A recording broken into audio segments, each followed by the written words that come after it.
Well, what you're looking at right now is the Tafawa Balewa Square. Dates way back into Nigeria's history. It was formerly called Racecourse, and of course, being Racecourse, I think the purpose literally speaks to it, right? It's a place where races take place. Perhaps, maybe mostly horse races and the rest of them, but hey, what do I know? This is the Tafawa Balewa Square in the center of Lagos, and there's a bus stop not too far away from it, a stone's throw away or so from the central business district of the city of Lagos, the Lagos Island. It's also not too far away from the Museum Center here in Lagos City. Right at the front of that, you see the bus terminal right there for the bus rapid transit in Lagos City. Good morning, this is Lagos. Welcome to the program. I'm Ayo Makide. Kayla, this is perhaps one of those other places you have to come to, isn't it? Yes, indeed. Good morning. I'm Kayla Magwan. This is Sunrise Daily. You are absolutely correct. I have no idea where this is. I need to come to Lagos. I need to come to Lagos. I need to understand what is going on in there. See, that looks so beautiful. So races used to happen here. Oh, yes, races. Well, although now it's largely events, fun events, party events, political party events. Even some social events take place from there from time to time. And you can see, it's quite a huge place, if you ask me.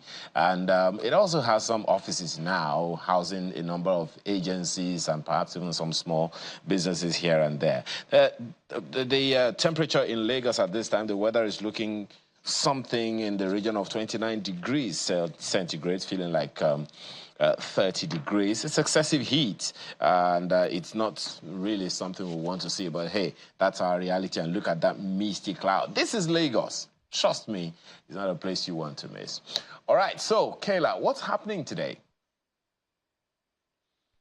Quite a number of things happening today in the FCT, some of them very sobering, so we'll have them on your screens shortly, just so you can have an idea of what it is that we are looking out for here in the nation's capital. Lovely weather we have today, by the way, before we get into that. Lovely weather we have here, 29 degrees Celsius in the nation's capital. And it's Friday, and just like that, the week has come to an end.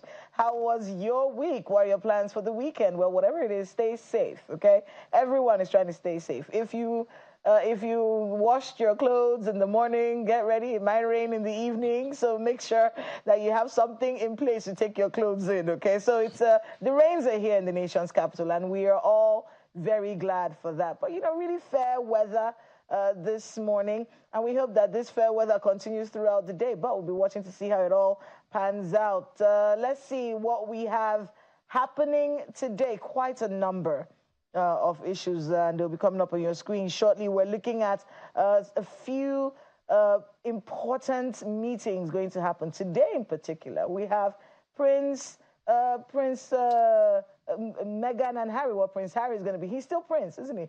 Well, Prince Harry and Meghan, we're expecting them in the country today, and that will be happening today in the nation's capital. Looking forward to that one.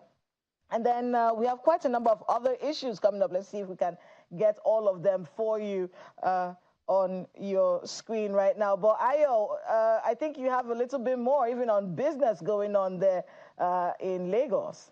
Oh, yes. Business this morning will be focusing on digital banks, CBN, Fintech's interactions. Well, they are money matters, and this one is going to come to you at 10 o'clock on Business Morning on Sunrise Daily. That's at the top of the next hour. But before we get into the papers, Kayla, it's really very interesting what the reps came up with in terms of the Lagos-Calabar Coastal Highway project. It would seem like opinions are divided, isn't it, on whether or not it's the right way to go, whether or not it's something that we need to be doing right now. The reps, House of Representatives, is also adding their own voice to that conversation at this time, saying that as far as they are concerned, it didn't go through the proper channel, and so some are wondering exactly what is going on here. I'm not going to ask you what is going on, but As journalists, sometimes we just wonder exactly what to make of this. They have decided that they're going to launch a comprehensive investigation into the, now they call it controversial, Lagos-Calabar Coastal Highway project. Of course, there's been a lot of brickbats, depending on which side of the divide you are, the government defending its position, and opposition parties, so to speak, opposing, as one would say. One wonders what exactly the authorities, on both sides of the divide, want Nigerians, who are just like spectators, expected to do what position we're expected to take, Kayla. Yes, indeed. And I think that's a conversation that's going to come up soon. But of course, one of the things we're going to be talking about on the show today is going to be on the House of Reps' position on this cybersecurity levy and coastal road projects. Of course, they're aligning constituents' demands to review these policies and what they should be doing about it. But yeah, that conversation will be coming up in the second segment of the program today. So we're looking forward to that one and to the guests that we're going to be having on the program talking about that. But our first conversation today is going to be about the Rivers State political crisis, and that is something pretty disappointing. And it's almost like every single day there's a new intrigue. Something happens every day on this particular matter. But we'll get into the nitty-gritty of all of that in the course of our conversations. But I think it's time for us to take a look at the newspapers this morning. Absolutely.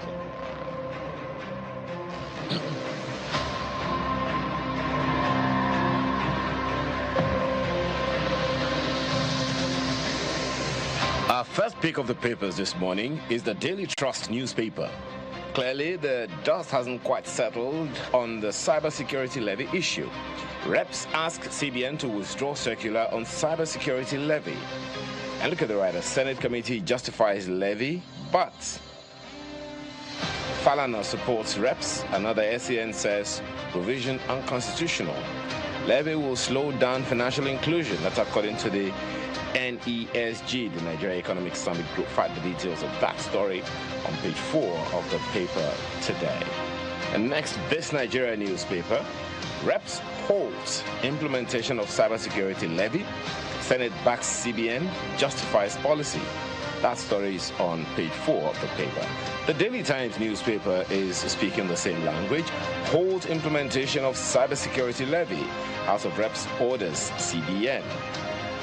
Orders is the word used. You find the details on page 4. Directs Apex Bank to withdraw ambiguous circular in existence. LCCI commends reps over directive to Apex Bank.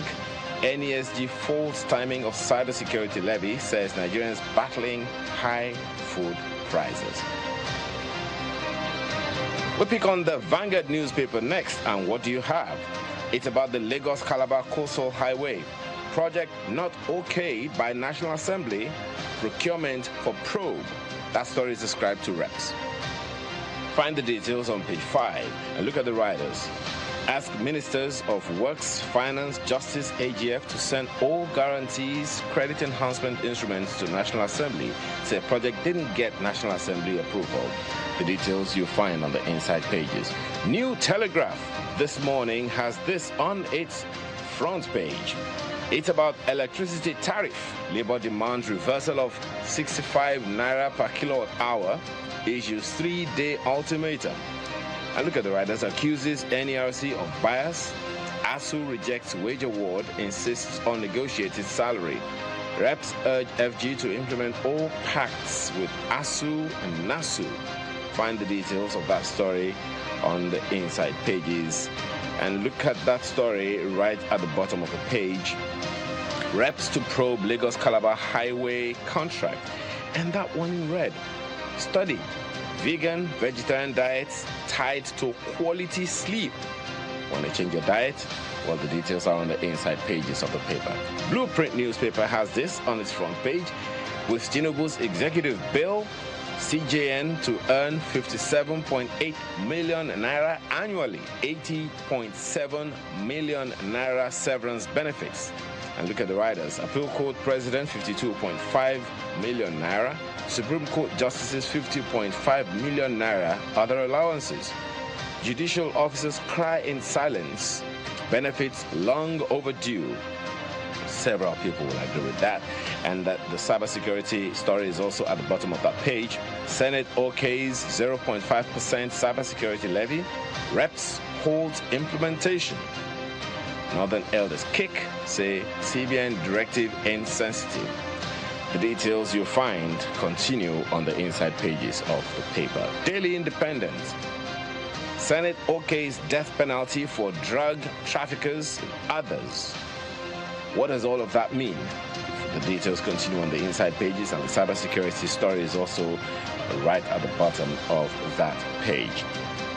Nigerian News Direct this morning has this one. FG checks Lokobiri, appoints co-chair for NCDMB board. F6 due process, increased investments in gas projects. That story has its details on page 9 of the paper this morning. The Guardian newspaper has this. Caveat emptor, how real estate firms, agencies flees prospective property buyers and tenants. All of that is the big story on pages 4 and 5 of the Guardian newspaper this morning. There's several other stories, as you can see on the front page of the paper today. The Leadership newspaper is talking about the Rivers crisis. Fubara, lawmakers take fight to assembly quarters. And look at the riders. Governor hints the state may need renovation. Pro-Wike lawmakers accuse Fubara of another demolition plot. The story is on page 7 of the Leadership newspaper. The Nigerian Observer has this one, some kind of update. Okwama boils again as 1 killed, 3 wounded in fresh communal clashes. That writer says after exit of military. Definitely a troubling, very, very troubling occurrence, but the details you find on the front page. Right above the nameplate, more hurdles for cybersecurity levy as reps suspend implementation. Says CBN circular gives wrong impression on who pays the levy. Check the details on the inside pages of the Nigerian Observer this morning. These are some of the papers we're tracking for you today. Which is your own take?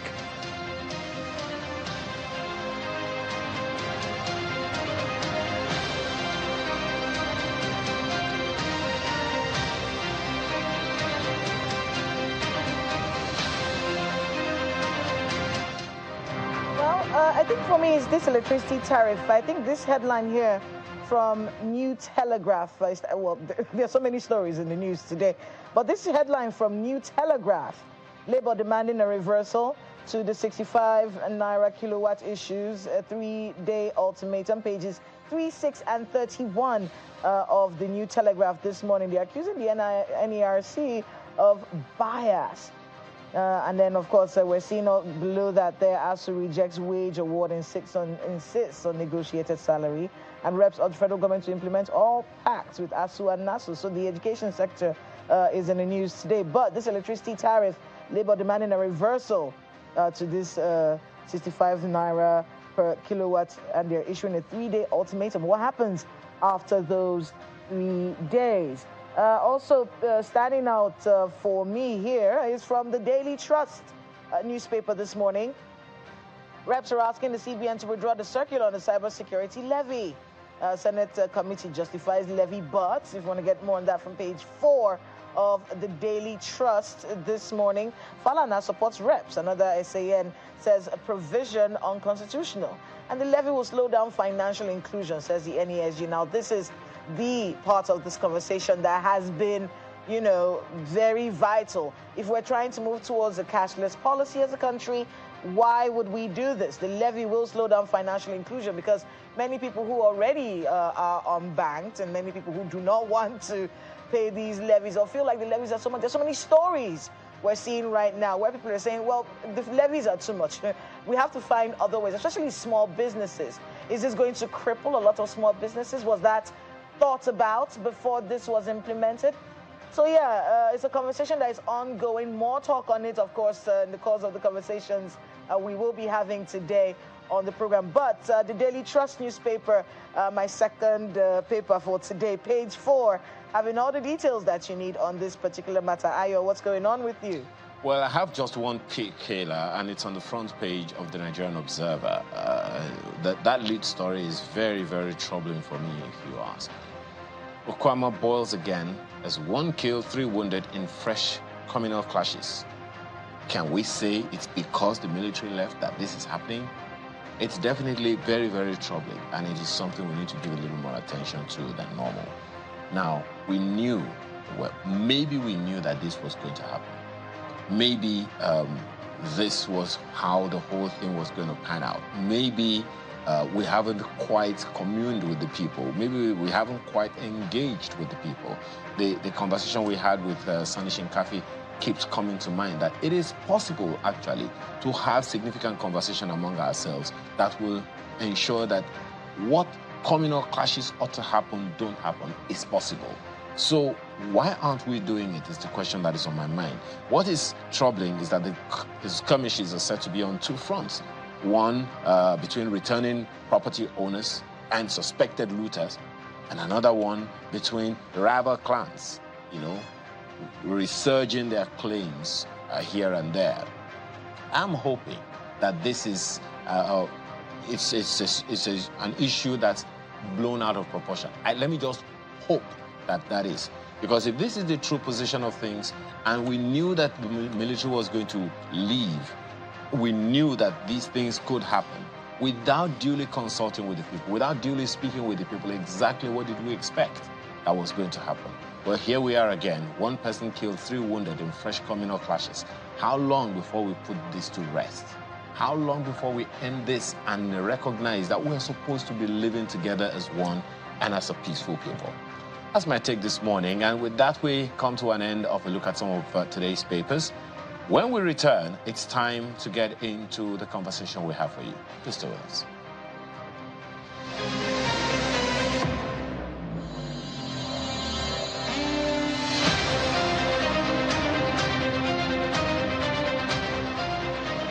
With Global, you order anything you want, and when you receive it, you celebrate it. Because that tasty grilled chicken is here, and that key ingredient just in time. Order Global, and we'll deliver in minutes.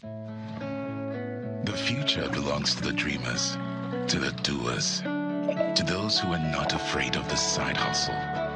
It's for those who are ready to turn their passion into something big. And to help keep you revitalized and inspired, Top Tea is with you every step of the way. You are made for more. Find your inspiration.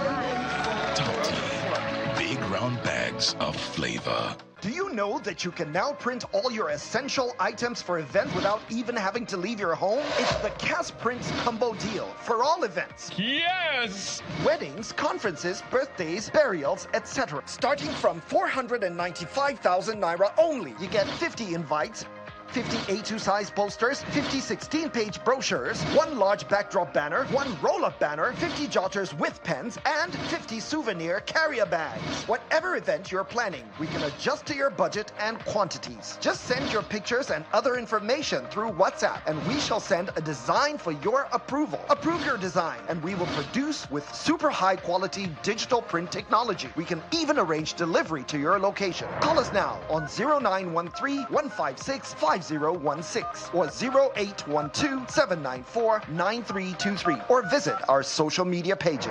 Cash Prints, digital printing at super speed. With Global, you order anything you want, and when you receive it, you celebrate it. Because when the grilled chicken is here, the weekend starts, and that key ingredient just in time. Receiving anything on Global deserves a dance. Order Global and track it till you receive it in minutes. Be a part of a historic moment as you join globally reputable and highly sought-after speakers at the Africa Leadership Conference. Chief Olusegun Obasanjo, GCFR, Professor Benedict Orama, Dr. Akinwumi Adesina, CON, George Fraser, Honorable Justice Mabel T. Shegun Bello, Professor P.L.O. Lumumba, Dr. Kofi Umai, Ambassador Dr. Erica Bennett, Jessica Alston, Dr. Tony Yvonne, Dr. Kenneth Ashibe, Dr. Charles D. Okpukuk-Forjo, Dr. Stephen Akintayo, Dr. Jane Obioma Owumere, Tony Atome, Bola Ray, Claudia Lumo, and Linus Okorie, MFR. This program is designed to inspire profound transformation, instill a renewed enthusiasm for growth, and catapult African leaders onto a trajectory of unparalleled success. The stage is set, and the spotlight awaits those who are ready to seize this unprecedented opportunity. It's time to propel Africa into the forefront of global excellence. Date, 17th and 18th of May, 2024. Venue, Kemkiski Hotel, Accra, Ghana. Time, 9 a.m. daily. To register, visit www.alc.gotney.africa. Media partners, MegaChoice Digital, The Crystal TV Group, Multimedia Group, and EIB Network. For more information, contact +234 815 791 9770 or send an email to info@gotney.africa. Gotney Leadership Center, transformed leaders creating value. Okoye University presents the 5th Memorial Lecture of Justice Anthony Aniagolo. Theme: The Judiciary and the Future of Nigeria. Date: Tuesday, 14th of May, 2024. Time: 11 a.m. prompt.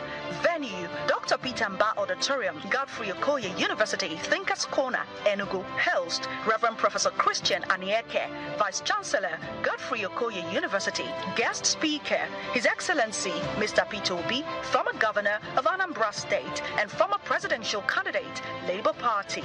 Father of the Day: Most Reverend Dr. Callistus Valentine Onaga, Catholic Bishop of Enugu Diocese.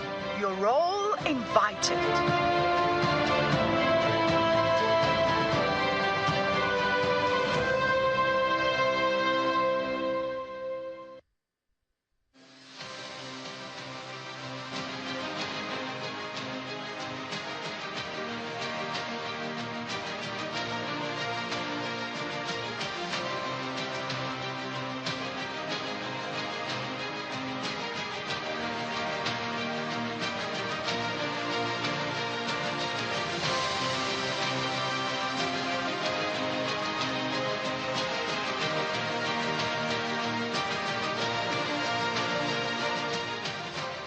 Well, thank you for remaining with us this morning. Well, the issue in Rivers State seems to have taken another turn with the governor's visit to the State House of Assembly generating various reactions, including the ones from the Speaker, among others. Let's have this conversation this morning with Chidi Lloyd, who is a former member of the Rivers State House of Assembly. He's also a former local government chairman, and he's a lecturer at the Department of Private and Public Law at UNEC, along with Opunabo Inkotaria, public affairs analyst. Both of them join us virtually from Port Harcourt. Gentlemen, thank you for joining us this morning. Good night. All right. Let's begin. Yes, Honorable. Let me begin with Honorable Lloyd. Now, a lot of people are saying a lot of things about this, and one is wondering exactly why this seems to be intractable, continuing like nothing that is not going to abate. People, brothers, sisters, people of the same state, perhaps even neighbors, are daggers drawn against each other for whatever reason. Exactly what is going on, and why do you think this is intractable, despite all of the intervention that's gone ahead? Let me start by making some amendments to your intro about me. First, I'm a former lawmaker, a current chairman of Emowa local government, and a former law teacher with the University of Nigeria, Enugu campus. So that has to do with our intro about me. The reason, Ayo, is because I'll quickly refer you to what the Bible says in Ecclesiastes chapter 10, verse 16. It says, woe to that city whose king is a child and whose princes marry in the morning. That is why you see the type of thing going on in Rivers State continue to happen. Rivers State has become a pariah state because we gave a Mercedes-Benz to a learner driver who ordinarily should use a rickety Beetle. So we are all accomplices in this because most of those who, including the man in your studio, did not believe. These were the people who said that this young man cannot do the job. And I verily believe them. They have now been vindicated.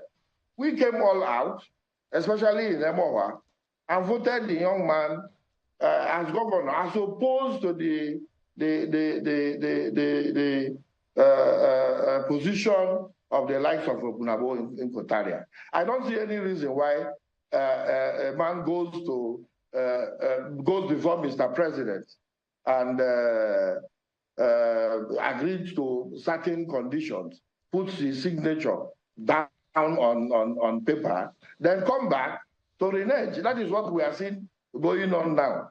So it's a very sorry situation that we have in Rivers State. I must confess that most times I am very reluctant to appear on programs like this to talk about what is going on in Rivers State, because this can be jolly well described as a self-inflicted injury.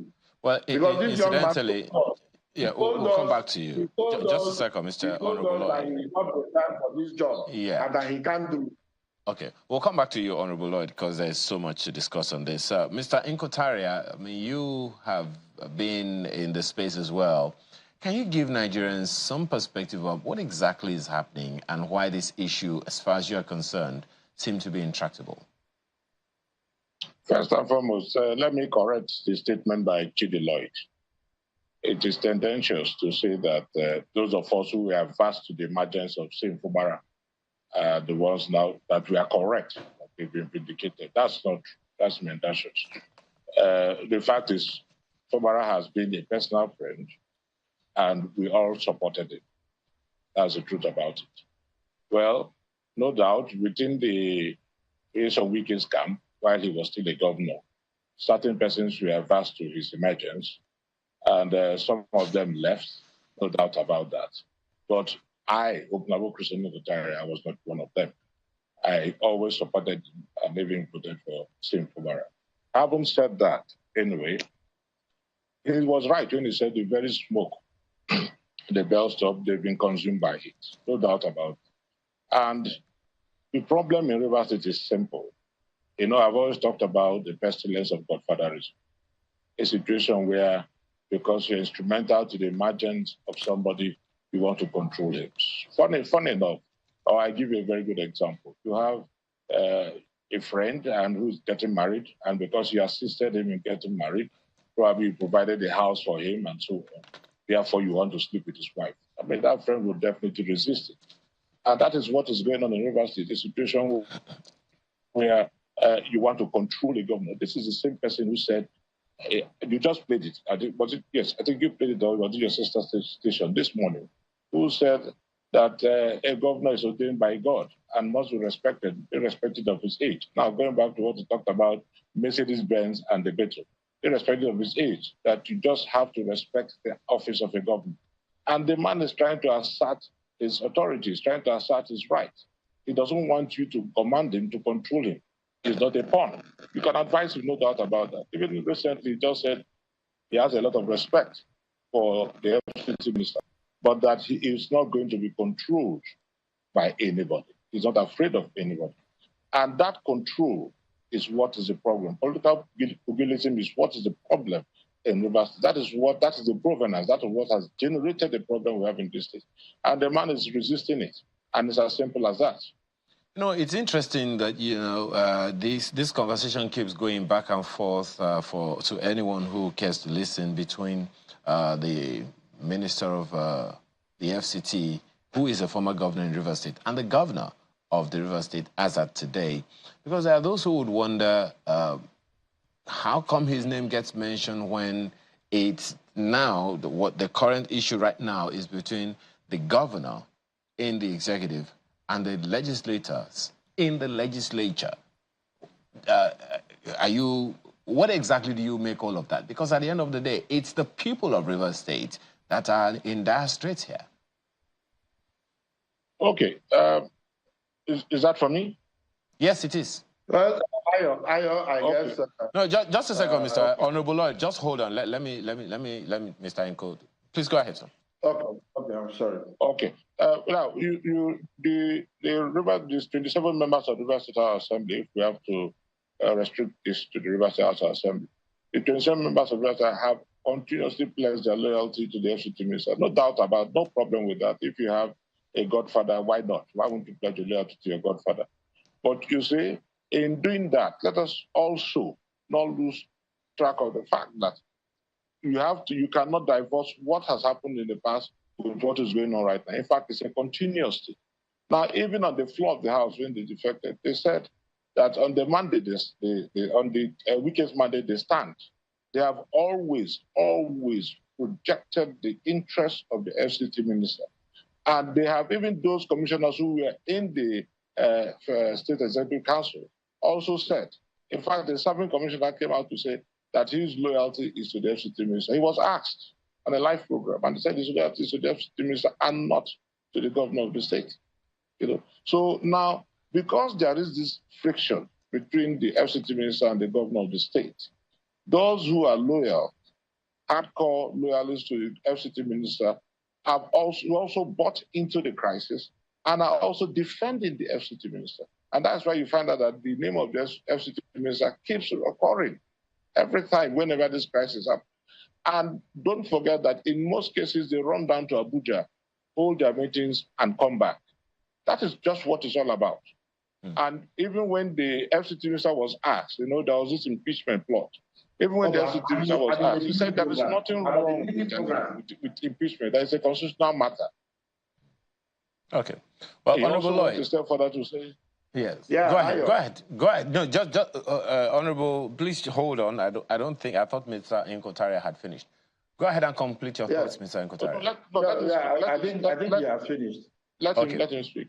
But Honorable, my question to you is just a second, Honorable. My question to you is different.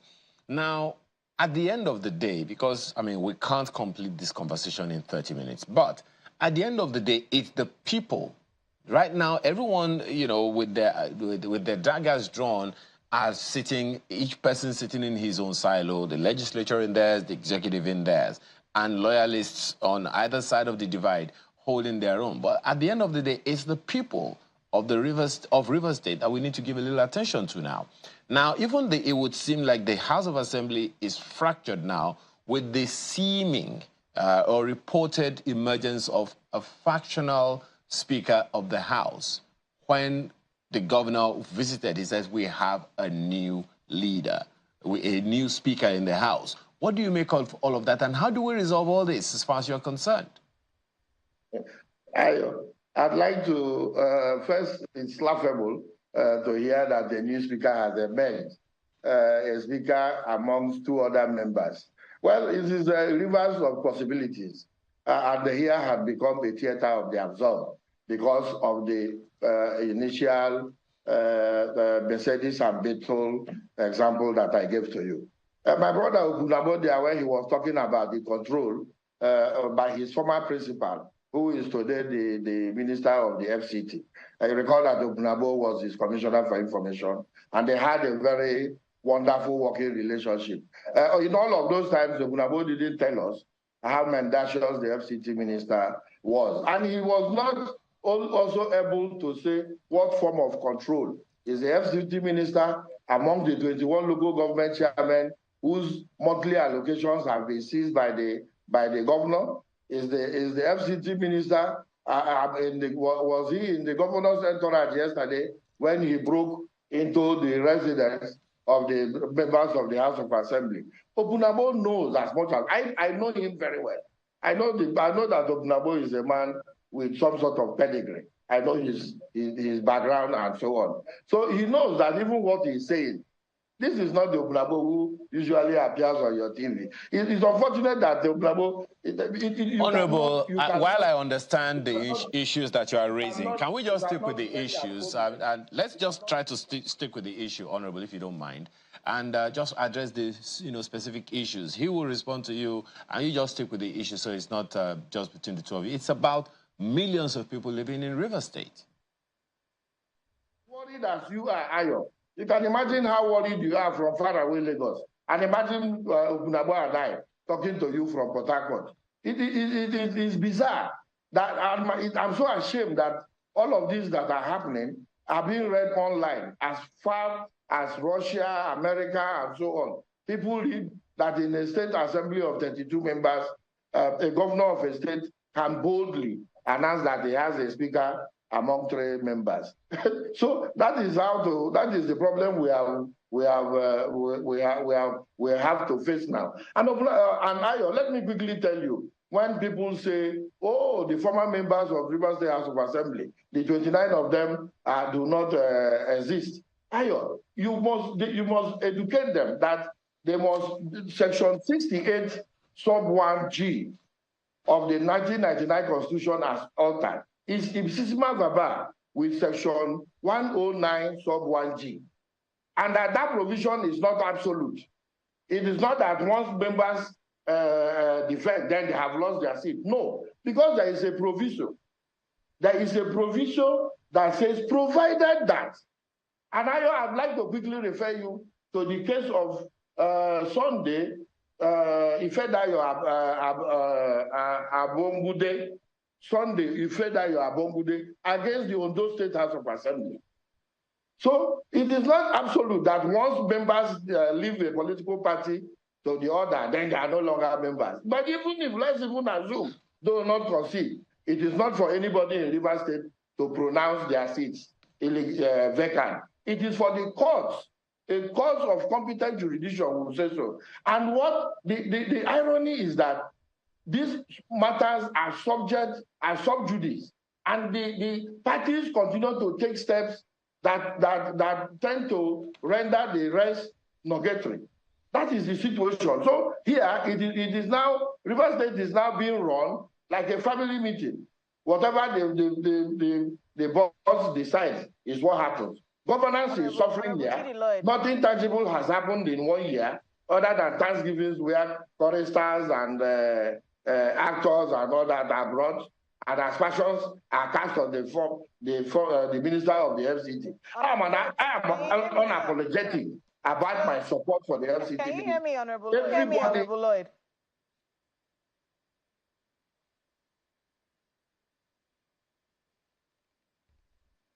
Honorable Lloyd, can you hear us?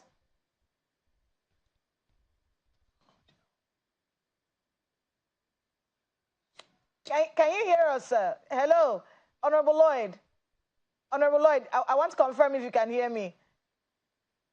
Honorable Lloyd, can you hear me? Hold on a second. Just hold on a second.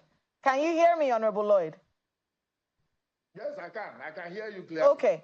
So you just mentioned something right now, and I really want to be able to get into it because that's part of the conversation about Rivers State. Now, I'm going to get into what the governor is doing right now because many people are saying, look, he's doubling down. He has to be able to assert himself in a state where he is governor.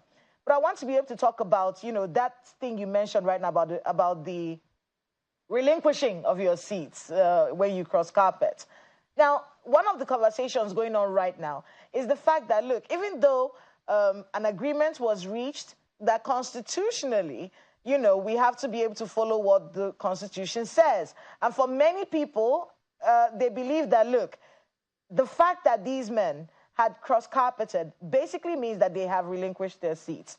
And the right processes have to go on. They have to come out again. And if they are truly popular, they will be able to get those seats back. Are you saying that that's unnecessary right now? What's your take on that school of thought?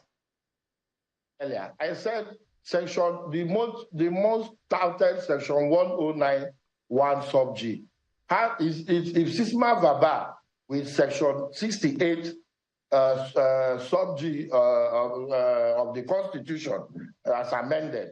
Now, what that means is that the section is not absolute. What the framers of the Constitution tended to care was this incessant movement by people from one political party to the other. And my sister, you also would know that this same Constitution guarantees free association. But however, the point I'm making is that that section of the Constitution is not absolute because it has a proviso that says provided that the membership of the other political party is not as a result of a division. Now, the Constitution did not say what kind of division that it refers to. Now, that is why I say there are arms of government, the judiciary, the legislature, the executive. When disputes arise, it is the judiciary that will interpret. But unfortunately for us in Rivers State, we have now a state, welcome to Rivers State, where everybody has been called to the bar. Okay, Mr. Tari, I would like to get Mr. Taria's thoughts on that, on this as well. I would also like to get your thoughts, Mr. Taria, on this. Hear what is his initial statement. I didn't hear that. So I want to hear what he said initially so that I can respond to them because he was making reference to me. Oh, okay, well, we'll get to that shortly, but just so we can... No, but I want to hear so that I can respond, not when you get to that. I mean, we've passed it already. Okay, well, I think initially, he was talking a little bit about the fact that, you know, everyone is able to quote the Constitution and insist on that. No, Basically, that's what he said. I'm saying earlier when Ayo was the one in topic. Okay. All right, well, but would you like to answer this question while we get Ayo to get that question ready for you? No, Ayo asked a question and he was responding. Okay. And he made mention of Upnabu. I was talking about Upnabu. Yes. That's what I'm saying. Yeah, so go ahead, respond to yes, it. No, I did not hear that aspect. Oh, okay. That's what I'm saying.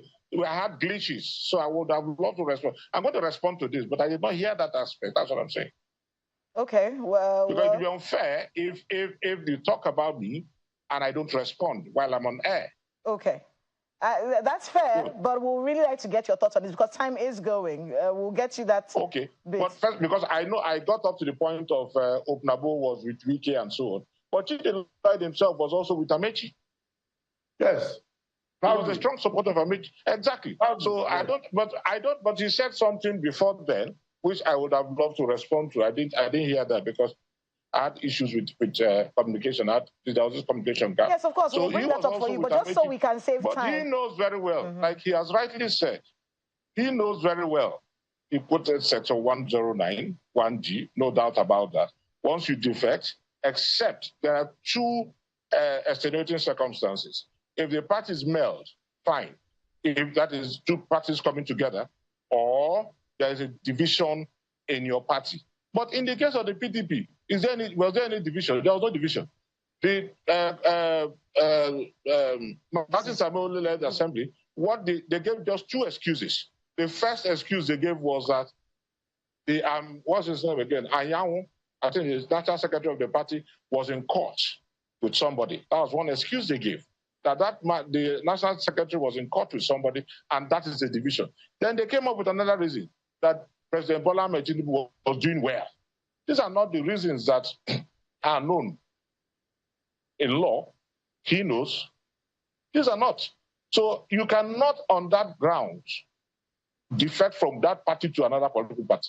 But their defection, I can tell you, is for two reasons. They defected for two reasons. One, by trying to ingratiate themselves with Mr. President. And don't forget, Mr. President also said, if a child, you have newborn baby in your house, wouldn't you accept that child? That was what Mr. President said. He did not condemn their defection. No, he did not. And two, they also defected so that they will have enough grounds. Because the FCT minister definitely, also worked for the emergence of Mr. President. He played anti-party and worked for the emergence of Mr. President. So they also want to have that firm grip, that grounds, so that nobody was going to question them, just as people are being questioning their defection right now. That's why they defected. There was no schism in PDP, not at all. The PDP did not meld with any other political party like the ACN and the APP and so on that happened in 2013, 2014, 2015. That was not the case. That wasn't the case. Well, I want to be able to look at that. The tenure of seat of members. Let's look at what the law says, right? 68(1), a member of the Senate or the House of Representatives shall vacate his seat in the House of which is a member if A, he becomes a member of another legislative house, B, any other circumstances arise that if he were not a member of the Senate or the House of Representatives will cause him to be disqualified for election as a member. He ceases to be a citizen, that's C. D, he becomes president, vice president, governor, deputy governor, or a minister of the government of the federation or a commissioner of the government of a state or a special advisor. E, save as otherwise prescribed by this constitution, he becomes a member of a commission or other body established by this constitution or by any other law. G, being a person whose election to the House was sponsored by a political party, he becomes a member of another political party before the expiration of the period for which that house was elected. And that is the one where a lot of people who are speaking on this matter are basically couching on. Now, let's talk a little bit, Mr. Tari, about this agreement, that peace accord. One of the conversations going on right now is that it's a political solution that in many ways cannot stand the test of time. What do you make of that assertion? Well, in as much as the argument is that it cannot stand the test of time. It's a political situation, and it's actually not binding legally on the governor, but morally, yes, no doubt about that. but legally no. But the fact remains that the governor has implemented about 8%, 80% of the agreement reached before Mr. President. He has done practically everything, just two. One, the issue of the, I think just one, the issue of the representation of the budget. And let us also not forget that that issue, the River State elders went to court on that matter. That both the governor must not represent that budget. That matter is in court. And the hands of the governor are fettered. What do you want him to do? He cannot represent that budget. As for the issue of the reappointment of the commissioner, she did. Allowed the assembly members to stay, he did. But the only problem they had was the representation of that budget. And he cannot represent that budget until that matter is settled in court. So what do you expect the governor to do at that point? He couldn't have done anything other. He could have done otherwise. His hands are fettered. What do you have to say about that, this particular assertion that Mr. Taria has just made? Yeah, I was going to complain whether I escorted Mr. Taria to the program. First and foremost, which one is whether you escorted? You have been talking, I've not been talking now. I'm going to say first that Mr. Taria is not in a position to say whether there is a division in our political party because he's not a member of the PDP. Secondly, he talked about the reason, one of the reasons why the members defected was to ingratiate Mr. President. That's not correct. What can be more ingratiating of Mr. President than the massive support and votes that we gave to him? Whereas my brother Obunabo was campaigning and working for the other candidates of other political parties. Now, to come back to what you have said, you know, you see the quality of advice that is given to the governor. No wonder we see the macabre dance that we see now in Rivers State. It actually pains me to speak about the office of the governor in the manner in which I'm speaking. But because you invited me to this program, and because I'm not dumb, I have to say something, especially when I see my elder brother Opunabo do what he knows best. So the issue is that there is no court. There is no case by Rivers elders in any court. The Rivers elders went to court, and of course, the lower court swiftly threw away that matter because they do not have local standing. They were described as meddlesome interlopers in the case. Now they have run to the appeal. They are at the court of appeal. And my brother Obunabo couldn't as much as say that the only very few people, in fact, 36 persons, including their governor, president, and the vice, go by their appellation, their excellency. It is not a name given to just anybody. When once the governor, because the governor too may be, to me, a quasi lawmaker. When once he takes his biro, the red one in that matter, or whatever color, and appends on a paper, especially before Mr. President. You see what is happening here? When people who have lost out political, I describe them as internally displaced politicians. They are the ones who are heating up the system. They are the ones who are saying, no, to get your thoughts before we move you back, before we throw back to Lagos. I want you to be able to get your thoughts really on what the governor is doing now. The governor was not, Mr. Lloyd, many people believe right now what the governor is doing is asserting his authority over that state, refusing to be someone who is manipulated and puppeted and someone who is not able to... Hold on, Mr. Lloyd. Mr. Lloyd, you do have to listen, sir. Okay. So many people are believing right now that what the governor is doing right now is asserting his position as governor, standing his ground in the state.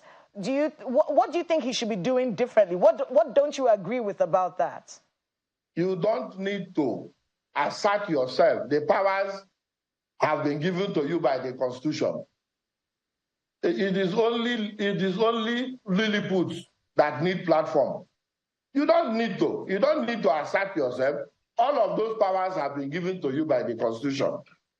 So what he's doing, trying to assert himself in a cowboy manner, go to the House of Assembly, break the gate, his personal police, scale the fence, you go there and frighten women and children, and in a commando style. The governor doesn't do that. who one can beat, you don't need to pray to God to give you extra power. You know, Oblabo knows that it is unbecoming of somebody who occupies such an exalted office. You know, but we'll have to deal with it. It is funny. You know, it is funny. I just laugh when my brother keeps talking of Upnabo knows, Upnabo this, Upnabo that. It's funny. Chidi Lloyd, the truth about it is that with what Chidi Lloyd is saying right now, am I on air? I'm on air? Am I on air? Go ahead, we can hear you. Okay. With what Chidi Lloyd is saying... Now he has interjected. No, Mr. Inko Ataria, please go ahead. Okay, don't worry, go ahead. Honorable Lloyd. There is no time. Honorable Lloyd, just a second, gentlemen. Honorable Lloyd, you stopped talking. There's no time. Go ahead. Just a second. Yes, go ahead. Honorable Lloyd, you stopped talking, and it's only natural he interjected you, and we allowed him, so I don't see anything wrong with that. Mr. Inko Ataria, please go ahead. Okay, thank you. So, when you have the likes of Chidi Lloyd with the FCT minister, like you said, is unapologetic with the FCC minister, definitely you will expect this kind of crisis we have in this state. Because these are the ones that will tell the FCC minister, don't agree, you are the one that brought in, you are instrumental to this, you are this, you are that. You know, and that will embolden him to continue to send his boys to do what they are doing. It is as simple as that. Because you have a new governor. Now, what is the genesis of the whole problem? Which the FCT minister himself has not denied. All he came on air, which is also an innuendo, all he came on air to say was that it was a media chat. Even China was there. All he came on air to say was that he said I wanted X amount of money from the state revenue. When I bought the funds, where were they? Now, today they are shouting as one as now. When I bought those funds for them, I bought the funds for everybody. Where were they? He did not categorically say, I did not ask for or I asked for. Again, the governor also did not say he had the FCT minister requested. This is a whirlwind of conjecture that has circled through the media. But be that as it may, rather than that, we are talking of what is going to be the panacea to the issue. He is saying no. Because from what he has said, what you glean from what he has said is that they are the ones now advising the FCT minister to continue. These boys are loyal, including Chidi Lloyd, these boys are loyal to the FCT minister. And if he had instructed them, just like when the Ikwe local government chairman said the governor is a foolish man, what we gathered was that he was instructed to go back and apologize. So if the FCT has instructed them to say, look, this is his time, this is now the governor of the state, allow him to rule. If after 4 years we are not satisfied with the system of government, we are going to change it. If after 4 years we are satisfied, we are going to let him go. When I mean let him go, we are not talking of the FCT minister himself, we are talking of Rivers people.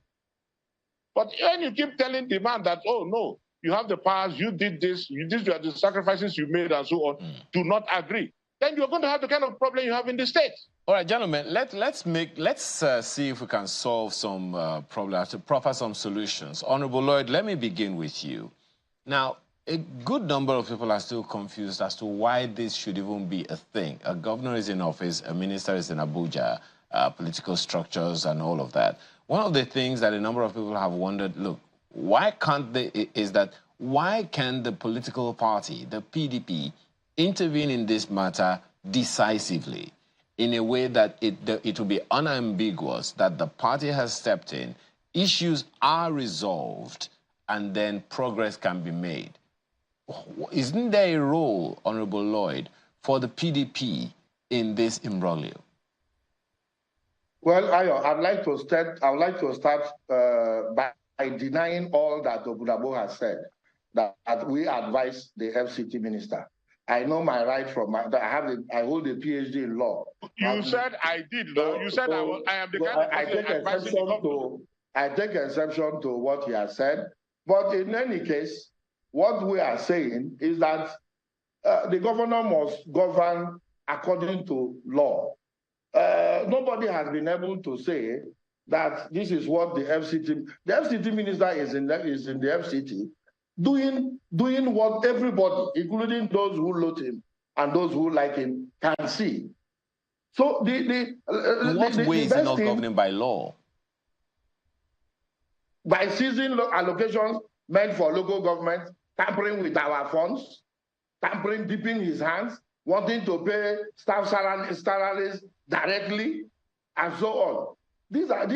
Meanwhile, there is an order of court that says that parties should maintain status quo by Justice J.K. Omotosho. What is the judicial? Thankfully, you hold a PhD in law. What is the judicial process or legal provision in the event that the governor does what you're saying? What's supposed to be the process in law? Well, the issue is when a dispute arises and parties go to court, the party who goes to court first praise the court to do certain things for him. Now the court says, look, no, I would not grant the ex parte order you are asking for local government for the governor not to assess funds back to the local government. Rather, I would grant the second order that says parties should maintain status quo. And then you put the other party on notice and adjourn the case to a future date. Then what you see is that steps have been taken by the governor willfully. Now, for you to be able to access funds meant for local government, there has to be a meeting of a joint account allocation committee. That has not happened. But in Rivers State, the governor has gone ahead to take names of local government workers that have been put together for him, and they have gone ahead to credit banks that local government chairmen are signatories to, and they expect that the banks will pay and there will be no consequences. Okay. So we are watching. We are watching because that is noted definitely. Well, Mr. Inkotaria, for you, what's the way forward? On the issue of Jack, the month of June just ended. Sorry, what's it called? I said June. Month of April just ended. At times, the Jack meeting, the whole Jack meeting, a week after or 2 weeks after. This is not the first time it's going to happen. Then on the issue of payment of local government workers, local government workers have been paid, except Emoha. And what was the problem with Emoha? That's Chidiloy's local government. What was the problem with Emoha? The government increased the salaries of workers, and Chidiloy is balking at it. Okay.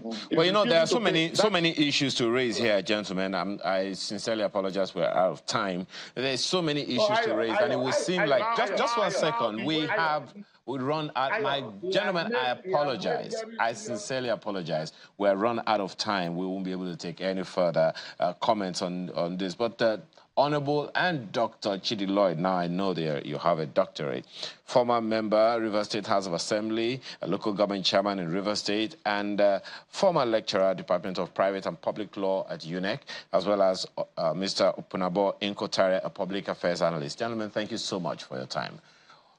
Immediately after these messages, it will be time for Business Morning on Sunrise Daily.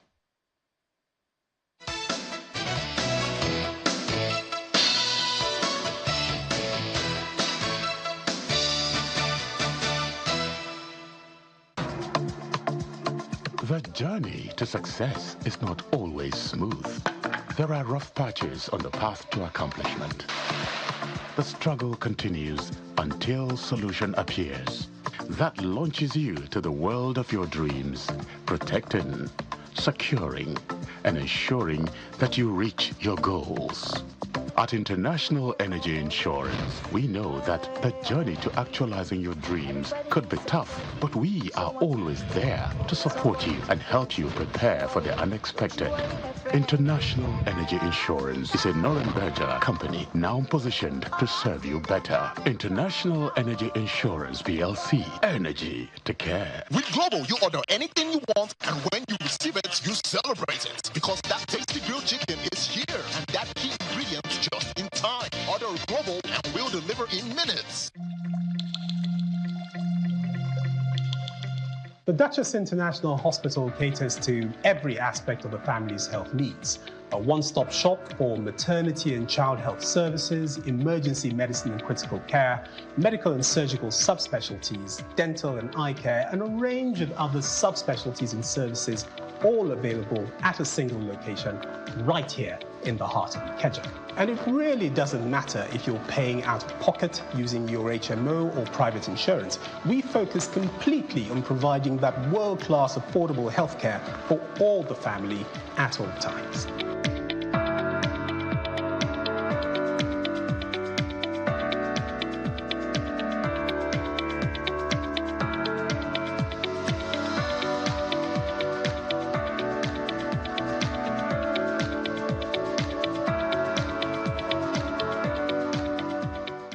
To thrive in this era of heightened geopolitical risks requires strategic leadership.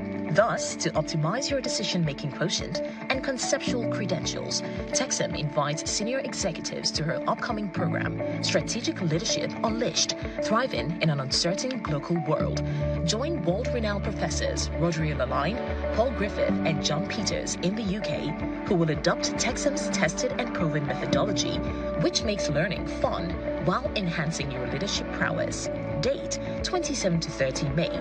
Secure your spot and enjoy a 1.8 million naira discount. If you apply before May 10th, don't just navigate uncertainty, thrive in it. For more information, call +44 7425 883 791 or email exec@texam.co.uk.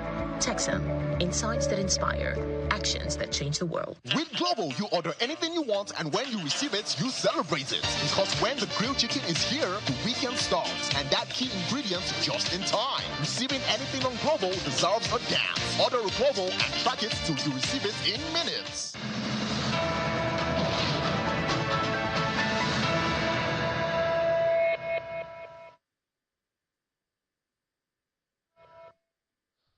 Good morning. Welcome to Business Morning on Channels Television. It's time to do some business now in between those very hot conversations. I'm Ini John McCall. We start as usual from the global space. Oil prices rose on Friday, continuing upwards trend on signs of improving economy in China and as negotiations to halt hostilities in the standoff between Israel and Hamas yielded no results. Threats to supply raises prices. That's why we see that we have some green right there, 0.4%. This is the second time we're having a 0.4% increase this week as we see Brent for the first time this week hitting $84.24 a barrel.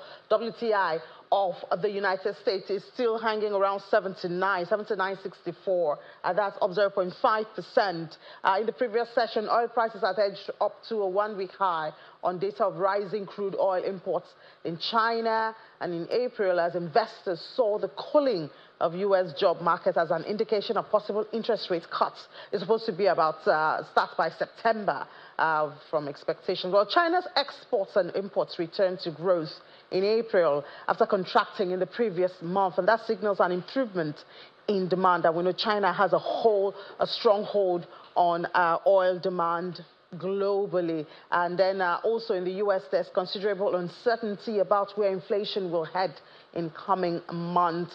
San Francisco Federal Reserve President Mary Daly had said and adds that she still has faith that price pressures are continuing to ease. Now, on the other hand, another factor driving it is Israeli forces. They bombarded areas of Rafah yesterday, Thursday. Palestinian residents confirmed this. And the Prime Minister, Benjamin Netanyahu, has dismissed U.S. President Joe Biden's threat to withhold weapons. We saw that yesterday from Israel if it assaults southern Gaza. So it seems Israel is ready and determined to follow through with this, which is not good for the world at all anyways. Now we come to Nigeria and talk about the Naira. It's still the same trend, the negative trend, depreciation, depreciation, depreciation. That's what we've been seeing. On NAFEM yesterday, the Naira opened at 1,421 Naira 6 kobo, but closed at 1,459 Naira 73 kobo. That's almost 3% drop in the value of the Naira, unfortunately. For NAFEX, where we have less activities, we saw it close at 1,226 Naira 62 kobo after it opened at 1,419 Naira 40 kobo. We didn't see this coming, did we? We had thought that by now at least we'd be doing 1,002. But unfortunately, it's been depreciation all the way. A bit of good news, I think, even though it's marginal, Nigeria's reserve went up marginally, gained about $262 million in 19 days. That witnessed that marginal resurgence, and that happened within 90 days. The Central Bank of Nigeria's latest figures reveal that with reserve inching up to, is now at $32.36 billion, and that's as of May the 7th, from a one-month dip of 32.107 billion. The reserve experienced a steady decline. That's been the news, 34.45 billion from March 18th, largely because of that interplay of dwindling oil prices. Now we see oil prices are being boosted, but of course, the normal thing is we don't see it reflecting in our reserve, because these prices, okay, the prices we had are their features, you know, they're for at least a month. This is for June features, so you don't expect it to reflect immediately in our reserve. Apart from that, are we meeting up even with our production quota for us to expect that? So these are the issues when we discuss Nigeria. Another major issue in the country at this time is reactions. Of course, Nigerians have continued to talk and are continuing to talk. Yesterday, the lawmakers talked about this, that central bank's directive to deposit money banks on charging cybersecurity levy on electronic transactions. A lot of interpretations. Who is supposed to implement it? Who is supposed to be charged? Is the charge supposed to be on the value of what is being transacted? Is it supposed to be on the charges? A lot of clarification needed. But the latest is from the Nigerian Economic Summit Group. They believe that the cybersecurity levy needs to be reconsidered, especially when you look at the timing and some of the macroeconomic indices at this time. They talk about the cost of living and rising inflation. They say it is mistimed. And the NESG also points to the cybersecurity levy, that it adds to the list of levies and taxes collected by financial institutions. We did have a list of that, showed you at least 10 of it. That's if we have not even missed out some. And they suggest, that's the NESG, suggests that bank transaction costs should be reduced and signal clarity to improve trust in the financial system and to entice more people to be financially included. We're talking about financial inclusivity in Nigeria. We see the numbers, I think about 70% and all of that. I'm talking about the financial institutions. The fintechs have been in the news recently. They've been having a lot of meetings with the Central Bank of Nigeria. I know somebody who had to do one of that. Now, he's the managing director of PAMPay. He's Mr. Chika Nwosu, the managing director of PAMPay. Mr. Nwosu, we're supposed to have, good morning. Good morning. We're supposed to have this conversation, I think, about a week ago. Yeah. But, you know, powers beyond all of us took you away from us. But thank God we're able to make it. But tell us, how's it been? The fintechs have been in the news in recent times. You've been having a lot of meetings with the regulator. You have this, the crypto currency issue. You have the one with the POS. We heard you signed. That's, you know, the fintechs and all of that. So tell us about some of this interaction and why are you guys getting this attention? When a child is naughty, you know, they get a lot of attention. What's been going on? No, actually, there is nothing to be afraid of, and there is no issues. What happened in the recent time, if you notice that fintech in Nigeria has grown so big within a very short period of time. And what the government regulators are trying to do, you know, this thing that is growing this way, the best thing to do is to get it right at this point, so that as it is growing, it will be for the benefit for the fintech, for the government, and also for the people of Nigeria. So we have had several meetings with different stakeholders. We have with NSL, we have EFCC, so we are talking with Central Bank. Within ourselves, within the fintech ecosystem, we have also been talking. So to be very honest with you, there is no issues. All things that are happening is just to make fintech in Nigeria to be better and to offer more better services for the people. It's for the good of the fintech anyway. And you know, it's still a relatively new terrain for Nigeria, talking about digital banking. You know, Nigerians are used to, well, I know a physical address. I know you do have offices, but I mean, it's not for the banking activities. The banking is actually supposed to be done on devices and all of that. So you still have a way to go in winning the trust of Nigerians. So whenever there's any news that has to do with any, like now, no more onboarding of new customers. I learned some people have withdrawn their funds. You know, what's with that no more onboarding? Tell us the real picture. Actually, when the news came, you know, when but clarify for us first. Okay. No, at this time, no more onboarding of new customers for fintechs until when? Until we see what? Okay, actually, it is like this. After the meeting with NSA, so we agreed on some gray areas that we need to put in place. So if PAMPay completes their own today, we start onboarding today. So there is nothing, there's no limitations. Whenever you completed your fixing what they want us to fix, you continue with your onboarding. Okay, but have some of the fintechs completed? No, nobody has completed. Nobody has completed. So as we speak, no fintech can onboard a new customer? No fintech can onboard. But it doesn't affect our business. We are doing our business seamlessly. There's no issue with the business. Yeah, and yesterday we had somebody speaking for the NDIC. Okay. You are also covered by the NDIC. That means of course, yeah. Funds are secured, no issues. So if I wake up one day and I check my phone and I don't see your app. There is no day you will not see our app. We have come to stay.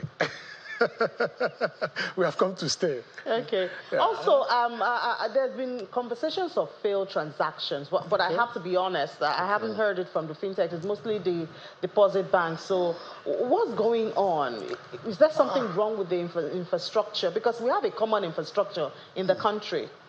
Actually, every institution has their own business strategy. They have their own infrastructure. For us, when federal government... For the transaction, it needs Nigeria interbank payment. Even for the fintech. Yeah, even though it passes through NIFS, it also determines... maybe your son and my son is in the same school. They will not have the same results after exam. It depends on how you prepare in-house. There are different... Every organization, every institution has their own structure. They have their own system.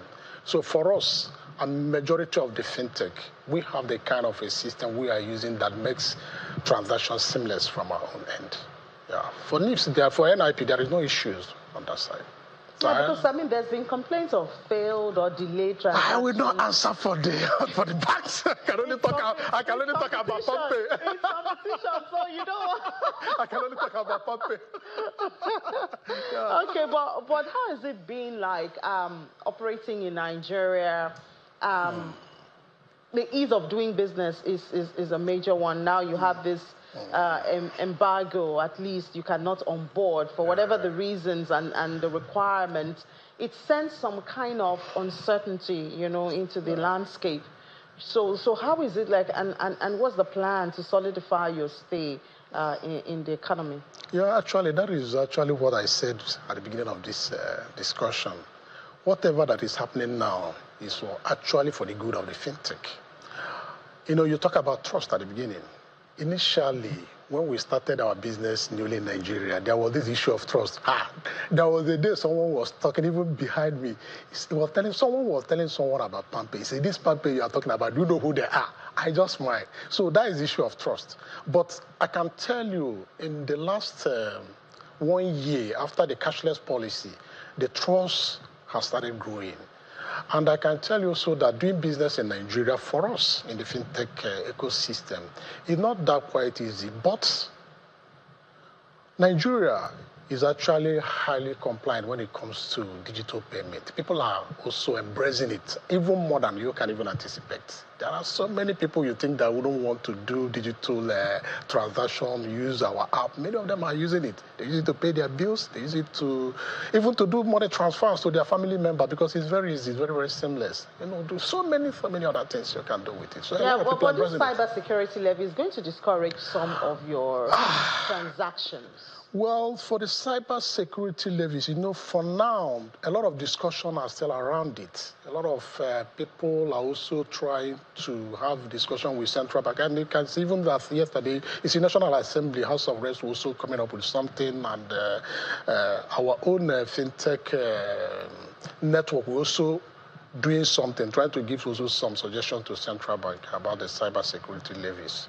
For now, I don't think we don't have much to say about it. Yeah. So the association is still keeping it on their wrap. Everything is still Maybe we'll get your association president to come and tell us. Everybody is talking about it, and it's going to directly impact your business because you are doing. Your electronic transactions. Exactly. Definitely, it will impact on our business. But let us see how it goes. Yeah. All right. So also, there's the path to 1 million digital jobs. Yeah. Are you part of the plan of the president, or you came on your own? Are you part of this 1 million jobs? No, yeah, we are. If you watch in recent time, there's a lot of Government have doing a lot of things in terms of a digital economy. There's also this digital economy strategy, policy and strategy, and several other entrepreneurship skills, acquisition, development. So all these things also will lead to the part of creating more jobs for the youth and also for the people of Nigeria. Yeah, we're also part of it. Then how are fintechs contributing, apart from you just doing your business? Okay. For traditional banks now, deposit banks mostly, and even, the microfinance bank, they have interaction with the real sector to try to create value, give loans and all of that.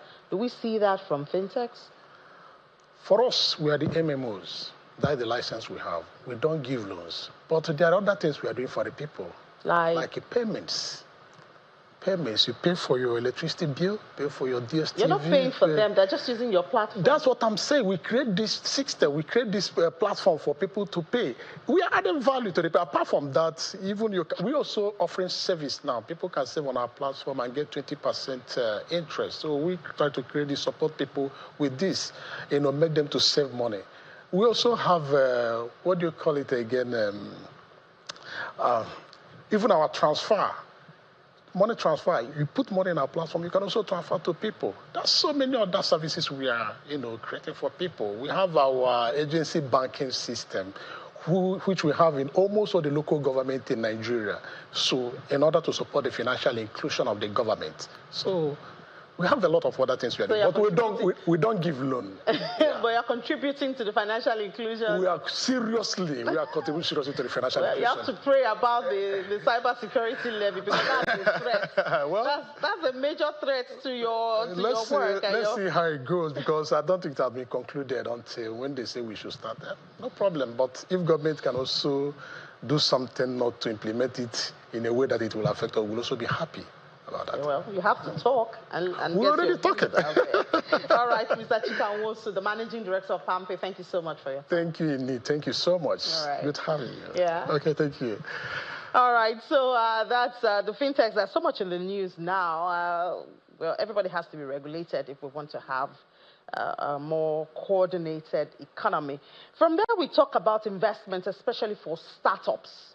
Nigeria is, we're attracting a lot of funding into the startup space, but are we sustaining it? Can we sustain it? That's the conversation that we're going to have with the Managing Director and the Head of Africa for British International Investment, Mr. Christopher Chijutomi. Mr. Chijutomi, British International Investment has been very busy in Nigeria, especially in the agricultural space. We do know there are some companies that they are supporting and have been supporting for a bit. Now let's have Mr. Tomi is joining, Mr. Chijutomi, it's not just a Tomi, joins us virtually now. Mr. Chijutomi, good morning. Good morning, and thank you for having me.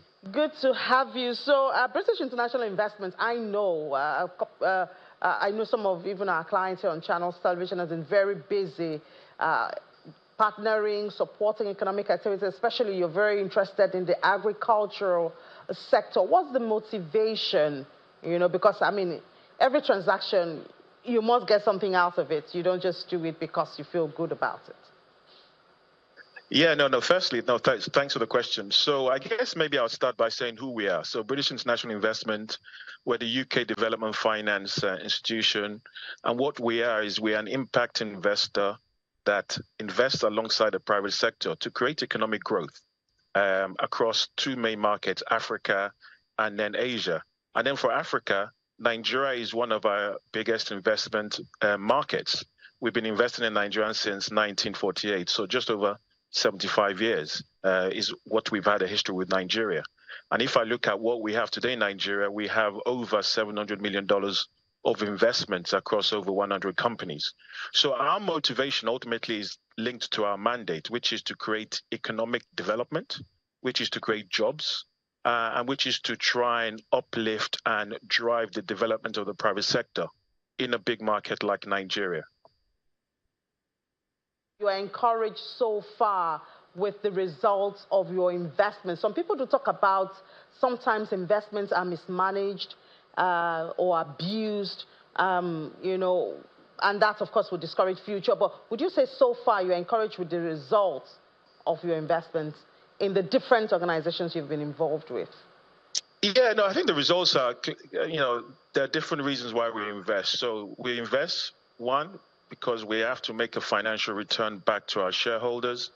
But the big reason we invest is to create economic development. And we measure economic development in three ways. So one is around productivity. So are we creating enough jobs?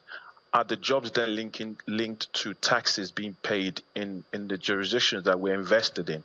Are we driving efficiencies within markets? So, so when we invest, productivity is what we call it. So certain elements of our milestones and measures is around productivity. The other one is sustainability. So thinking around climate, thinking about adaptation and resilience. So again, that's a separate measure that we look at for different investments. A big one, particularly if I think about our exposure in Nigeria, is financial inclusion. So we are invested in a number of the banks in Nigeria so that the banks can be a channel for us to get to either women-owned or led businesses, either to the SME space, or specific sectors like agriculture, which for us is very important in terms of it being a big contributor to the Nigerian economy. So our focus is mixed across returns, but also impact. And so far, we've, again, 75 years in Nigeria. It means we have had good benefits of our investment in Nigeria. We are committed to Nigeria, particularly at this time where we do see, or we have seen, the outflow of foreign direct investments from Nigeria. And we think institutions like ourselves at this time is particularly important for enabling the direction of the new administration in terms of where they want to see Nigeria in terms of growth trajectory. So that's kind of what I would say. All right. You did mention the issue of climate change and, how you measure your productivity or the results of your different investments.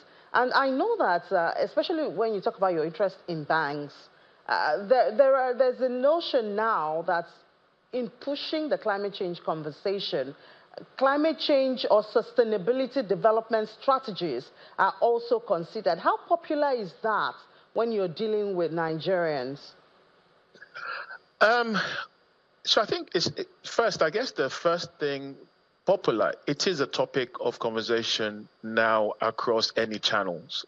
When you're speaking to banks, when you're speaking to manufacturing company, when you're even speaking to agricultural company, everyone is talking about climate, be it climate mitigation, as in utilization of renewable energy, reduction of diesel, burning of fossil, or people are thinking about waste or water, utilization of natural resources. So it is becoming a general topic of conversation. For us, 30% of my annual commitment across all my markets has to be in what we call climate finance eligible transactions. So for Nigeria, we're very keen and focused on trying to help Nigeria with its net zero transition plan. So us looking at investing in renewable energy or related industries. So we do that through banks, where banks are then supporting companies that do want to transition.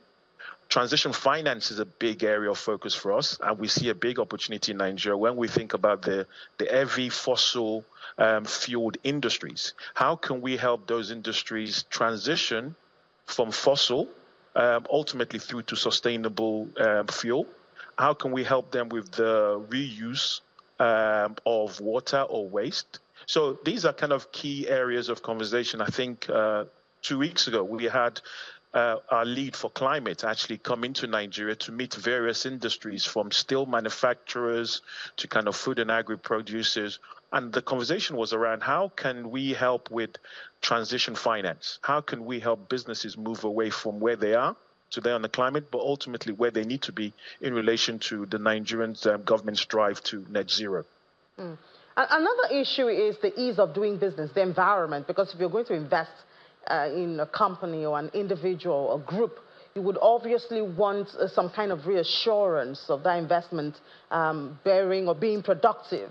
And when we talk about the ease of doing business, the environment in Nigeria, what level would you place the country at this time? So yeah, Nigeria is, like a lot of countries in the continent, has its challenges and has its opportunities. If I reflect on, let's say, 18 months ago, the ease of doing business in Nigeria has been tough in terms of limiting the sectors where we could invest in. largely because, one, the issue around FX, the various multiple windows on FX. Turn the clock to where we are today now. There has been an FX liberalization.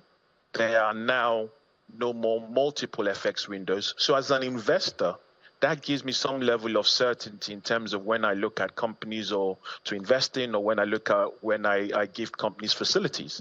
So I think that's been a positive step in the right direction. I think the other direction that I was always challenging was the cost of the kind of monetary policies. Liquidity. A lot of our companies 18 months ago have struggled to be able to repatriate dividends out of the countries, or even capital to repay facilities out of the country. We're now seeing a situation where government has cleared some of the backlog. FX liquidity is improving. Again, as an investor, these are the right signs. These are the right positive steps being taken to at least give us an understanding of the enabling environment and the landscape. The other one is insecurity. We are seeing positive steps around that, but also oil export stability for Nigeria. More oil being exported means more revenue for Nigeria, which means more in terms of helping the FX scenario. So again, that's moving in the right direction. So I would say 18 months ago, the enabling environment was tough. It didn't stop us from investing because we're a long-term investor, but it did obviously impact the way we looked at certain sectors. If I now look at where we are today, and you could say nearly 12 months into the current administration, the trajectory is positive for us. So far this year, we've already invested over $100 million in Nigeria, both in terms of the food and agri sector, with a recent investment in Indorama, $65 million, as part of their $1.2 billion raise for fertilizers in Nigeria. We've given one of the key banks a credit facility. And these are all part of us seeing that the enabling environment is getting better. Not perfect, but it is getting better and in the right direction. Yeah, well, maybe that not perfect would be referring to the taxes. Already, businesses pay about 40% of their profit as taxes, and now the country is talking about the cybersecurity levy, which of course is going to increase that tax burden again. Even though we do have a committee that's supposed to harmonize the taxes, I guess this would be one negative that is still in that ease of doing business environment. Yeah, no, I think anything that creates uncertainty is negative for investors or for companies or for the general population. So tax contribution is a key part of why we invest. If I look at what we've done in Nigeria, so at 2022, we've paid roughly about $70 million worth of tax back into Nigeria, either directly or through a number of the companies we've invested in. So I think that's a key part for us. That's a key part of development in the country. But understanding the legal framework is fundamentally a key part of any investor, any business operating. So the ongoing discussions with the CBN and the government around some of the stuff around the fintech industry, clearly for us particularly, is very important because we are a big investor in the technology space in Nigeria, in the fintech. There's a number of our companies involved in conversations with the CBN. So clearly, I am not able to comment too much on it, other than we do hope a situation where there's clarity in the law, there's clarity in terms of taxes, there's clarity in terms of what these businesses can do and can't do. And yes, we do understand the driver for this. The Nigerian government is trying to weed out those that are doing things the wrong way. So I guess my continual encouragement is transparency and clarification on the law that all these companies must uphold to. But again, we're very affected. We're watching on the sideline through some of our companies who are directly engaging with the CBN. And I think the previous speaker spoke about some of these points and where things are ongoing. But without clarity, without rule of law, it's always very difficult for investors like ourselves and others to then come and do business in a country like Nigeria or anywhere in the continent. All right, thank you so much for that. Sounds like a good place to end the conversation. Managing Director, Head of Africa, British International Investment, Mr. Christopher Chijiotomi. Thank you for your time. Thank you very much. All right, just the market numbers before we head back to the Sunrise Daily Studios. It was a positive close at the NGX yesterday. It might be slim, but it's a positive, and we do have the green there. even though we are not even back to our 99,000 level. Equities cap has gone, we had 55 for like 2 days. But at least yesterday we closed with 57 trillion naira. Activity was green yesterday. The bull is back, but it doesn't have its 2 feet. It has just 1 foot down. Top trades yesterday, Nigerian breweries, UBA and GTCO, and they made the top trade, got the most attention yesterday. More markets at 1 p.m. Anyeti Edet will be here. You don't want to miss it. Let's head back to the Sunrise Daily Studios.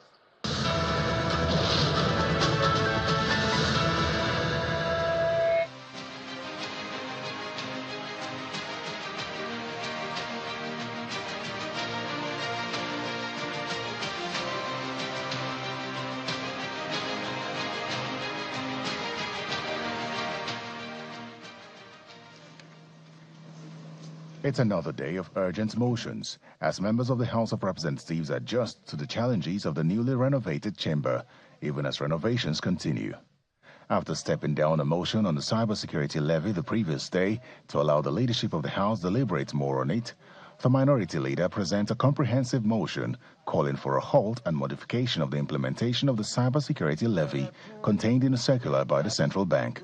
The House is further concerned that the words of the CBN circular leaves the CBN directive to multiple interpretations, including that the levy be paid by bank customers, that is Nigerians, against the letter and spirit of Section 44(2)A of the Act, which specified businesses that should be levied accordingly. The House is therefore called upon to resolve to direct the Central Bank of Nigeria to withdraw the ambiguous circular and issue an unequivocal circular in line with the letters and spirit of the law. Next, the House considers and approves a motion mandating its Committee on Foreign Affairs to carry out a holistic investigation into the activities of the Ministry of Foreign Affairs and Missions. The country has properties and assets across the world under various missions, many underutilized and several others abandoned, which, if properly audited and harnessed well, will enhance efficiency of our foreign services.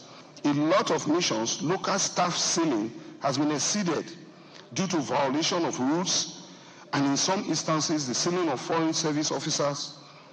This has further resulted in indebtedness in the respective missions. In another motion, the attention of the House is drawn to a possible violation of the Procurement Act in the award of contract for the Lagos-Calabar Coastal Road. Aware that the procurement strategy adopted by the Federal Ministry of Works for the award of the contract violates the Infrastructural Concession and Regulatory Commission Act 2005. As Section 4 of the Act outlines that all approved infrastructure projects and contracts for financing, construction and maintenance must be advertised for open competitive bid in at least 3 national dailies. The House mandated committees on works and public procurement to investigate the matter and asked the Ministers of Works, Finance, as well as the Attorney General and Minister of Justice to avail the House with all supporting documents. Another motion for investigation before the House is on the urgent need to rejig the Niger Delta Power Holding Company. The management of the Niger Delta Power Holding Company is proposing to designate the 252-megawatt open cycle power station as a construction site, thereby abandoning its primary responsibility of running it to the benefit of the state, the Niger Delta, and the nation at large. The House also resolves that the managing director of the Niger Delta Power Holding Company should appear before the Committee on Power to shed light on the state of the company. Terry Ikumi, Channels Television News. And there we have it. That is the background that will be, creating what it is that we are talking about in this particular segment. We have in the studio with us Honorable Nkem Abonta, who is the former Chairman, House Committee on Public Petitions, staying here with us for this conversation on a plethora of issues that are coming from the House of Representatives. But it's so nice to have you here with us on the program this morning. Morning, viewers. Well, let's talk a little bit about this cybersecurity levy and where the House is on it. Where do you stand, and how do you see all the kickback against it? One of the questions that we've been trying to ask since the beginning of this issue is there any good side to it? But what we're hearing from the House of Representatives is that, look, it's a bit ambiguous. Multiple interpretations can be derived from what has been said. Talk to us a bit about that. Yes, for every law, of course, there will be good side and the perhaps negative sides. But I am happy that the present regime is trying to develop the digital economy. It's worth doing. We must look into our digital economy. But however, the digital economy must be sanitized. It must be clear how you practice it or not, so you can avoid or reduce to the minimum the shortcomings. The present cyber cafe thing is a welcome development if properly practiced.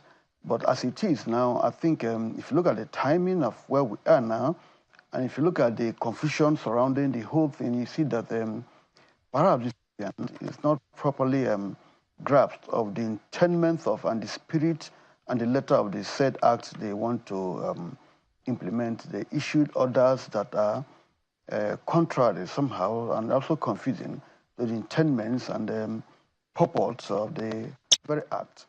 Let's get into that. I want to be able to understand what you mean. If properly practiced, what do you mean by that? Yes, the aim of the levy is to raise funds to apply in sanitizing or putting in proper shape the digital economy, the cyber space, to avoid those who would misuse it and so on. The act is not supposed to add undue punishments to the public, to those who deal with cash transfers and so on. No.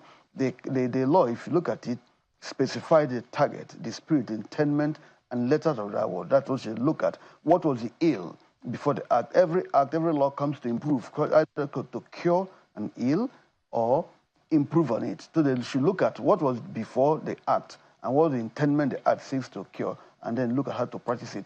If they practice the way they want to do, they will unleash hardship on Nigerians, double taxation and all manner of things. It will be a chain reaction. It will not be good for us. Let's talk a little bit about that double taxation, because that is one of the things that has been mentioned here. Is it that we are not understanding the interpretation?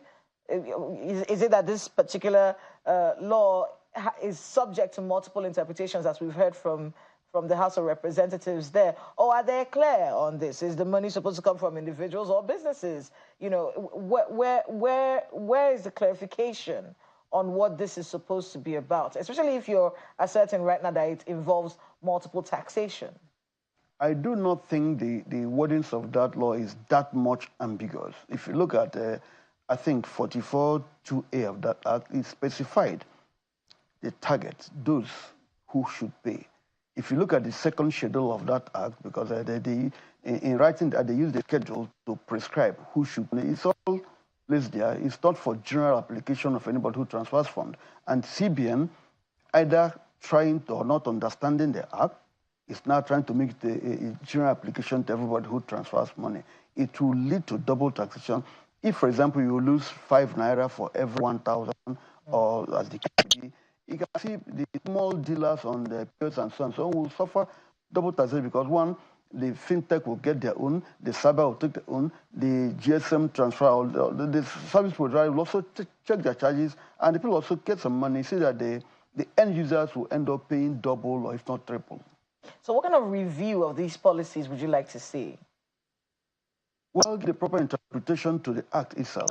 I think the House in the wisdom, if you look at that motion moved by Right Honorable Inda, he made 2 prayers that the thing should stop. The application, the operation should stop. 2, that the relevant committees will advise CBN, maybe after looking a holistic study of it, and advise CBN much. It's when you practice it, then you'll be able to know whether you will amend. After the act now is amended. It was amended, 2004 amendment. So the intent and the spirit of it is not to distress everybody.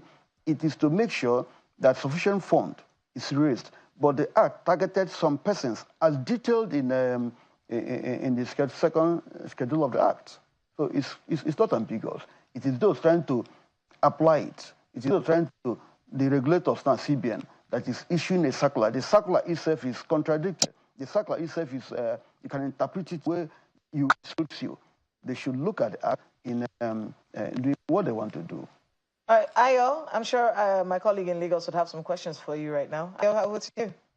Yeah, thank you, Kayla. You know, going by what the, Kayla has spoken with you about, one of the questions that comes naturally to me is, the Senate seems to not be on the same page with the House of Representatives in their own position on the cybersecurity thing. How are you responding to that?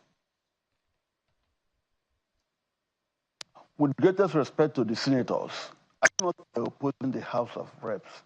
They are saying we need that cyber thing to go on, but they didn't speak on the details. You see, most of the senators are really concerned about cyber crimes. Of course, they'll be the worst hit if those Yahoo boys go on rampage and do a lot of things. They'll be the worst hit. They have more of funds that could be looted and so on. So they are really worried. They want it to go on. But the details is what they do not say. The House of Reps is not saying don't operate it. They say, but look at it. Give the law the intent, the spirit, the purpose for which that law was created. Don't use it. In fact, it should be used as a shield, not as a sword to distress people. So I do not think that the Senate averse to what the House said, but just they merely made omnibus assertion and say we want that thing to go on, must go on, without looking at the details. By the time they realize the details, they will agree with us. If they have read the law, particularly the second schedule, they will see the dose that the thing is applicable to. So they wouldn't have said that. Let me give you an example. It's just like, for example, in the law charges 3% tax for all those oil companies operating in Port Harcourt in favor of entities, for example. That does not mean wherever you're operating in Nigeria, you should come and pay 3%. It's specific. So this cyber one is also specific to some operators.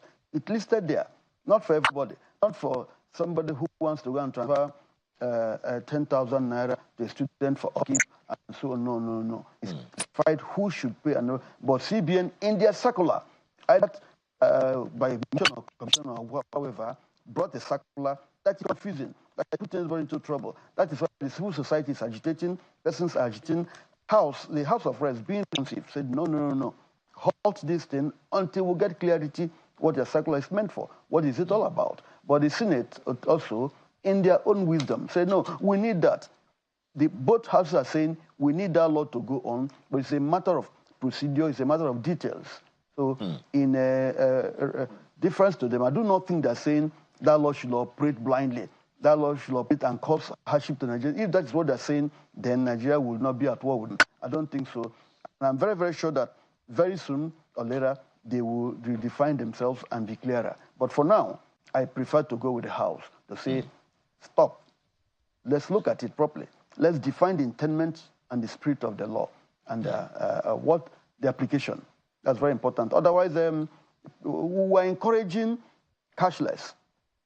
So why are you putting a clog in the wheel of cashless? Why are you making it difficult? You can't punish people. You can't make them suffer.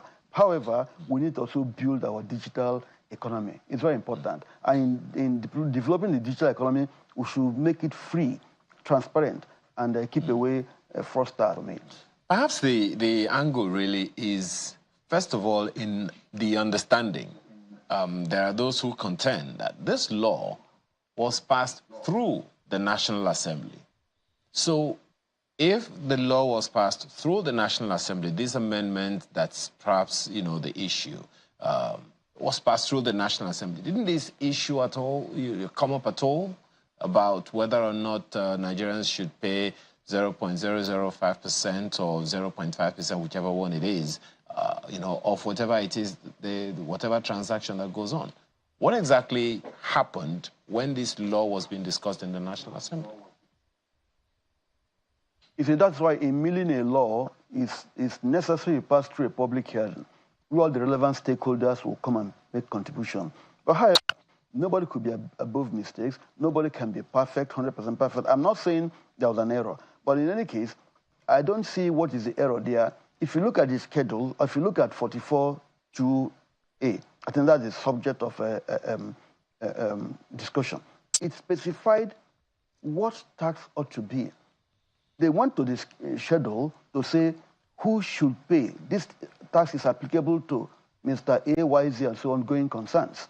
So it is not open. It is not of general application. So those who are applying it should be able to know what to do.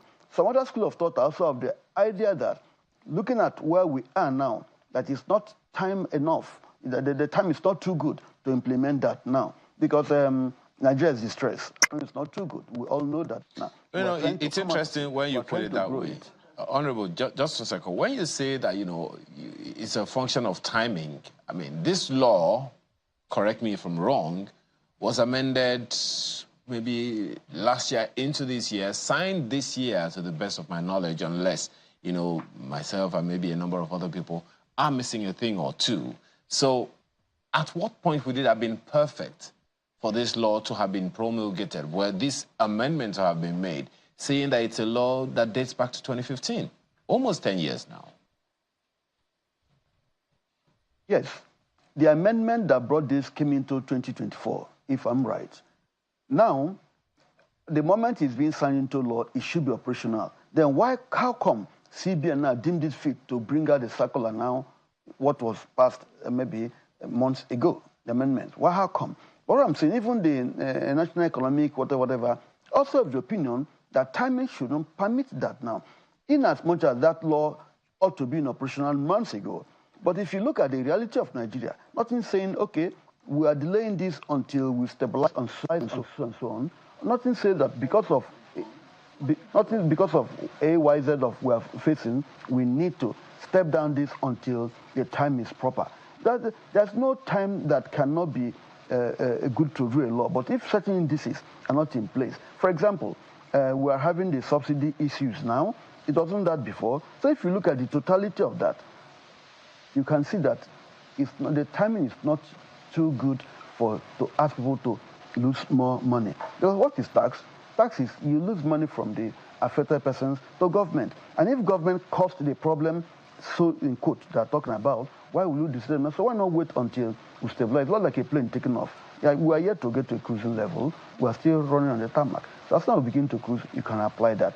However, be it as it may, what we are saying is that the law itself should be properly interpreted and apply it if you want to apply it.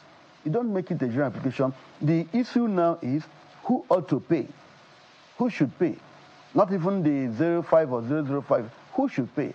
But CBN is saying everybody on the road with that applying transaction should pay. No, but that's the problem. I understand that there is a list of 16 exemptions in of those of transactions that should not be caught in the web of this particular regulation. Do you think that counts for anything? Of course, even though I don't have that schedule here, but so CBN ought to do a proper orientation and specify those who are not caught up. But the circular says those involving financial transactions. So it's confusing. It's not clear. They cause the confusion, not the act itself. So if there are exemptions, they should make public those exemptions. If there are exemptions, they should sensitize the public. You know, in Nigeria, we like putting difficulties in the way of doing business. So now, people will now not want to transfer money. They may even want to waybill money now to avoid certain things. Most if the money is bulky. In the 70s and 80s, that's what people did. Traders did that. But presently, somebody coming from Abuja to trade in Abuja will transfer funds and pick it up in Abuja. So if you apply this, it will be double taxation at the point you are transferring to Abuja to then at the point you're also collecting to trade and so on. So those people who are exempted should be made to know. In fact, right now, traders are even scared. Within these few days, it has affected transactions, particularly among the traders, petty traders. I know, I'm talking as per my area. People move from Aba to Lagos to buy. And before they move, a day or two before they move, they transfer their money to Lagos. While in Lagos, they draw money and do transactions so on. Don't you think if this law applies the way CBN wants it, those traders will pay double taxation? They'll prefer to put the money in the vehicle and travel with it. I think it also underscores the importance of what you have said, Honorable, the fact that there needs to be a lot more enlightenment to Nigerians on this particular issue, because while there is a list of 16 exempt transactions that are exempted from this, the provisions of this particular law, one wonders exactly how will make progress on that. I guess it's back to CBN to make the clarification. There's another issue that we would love for you to speak to, Honorable Abonta, and that's the issue of the probing of the Lagos-Calabar Highway project. The House, we understand, has decided to launch a comprehensive investigation into this Lagos-Calabar Coastal Highway project. The last we heard, the Minister of Works says that this is not something that is new. It's something that's been on for a while now. And now we hear that the House of Representatives is thinking of probing the project. What is the issue that the House of Representatives is concerned about specifically? Well, I will speak as I will analyze it from an outside.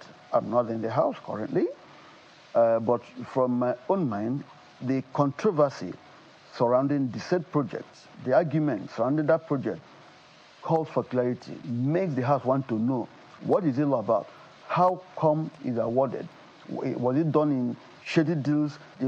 Look at the amount involved and look at the project itself. It's very technical too. It's very critical. People like, a lot of people are afraid whether it to be realized, whether it to be a white elephant project. The East-West Road is not completed yet. For many, many years, more than 20 years, we're still fighting on it. And this is more technical compared to East-West Road. However, the procedure for doing that award ought to be transparent, ought to be known to the majority of Nigerians, ought to be known to the House, because they represent us. But be it as it may, it is a very high technical project, if you agree with me. I think the government is also allowed to do what they call selective bidding.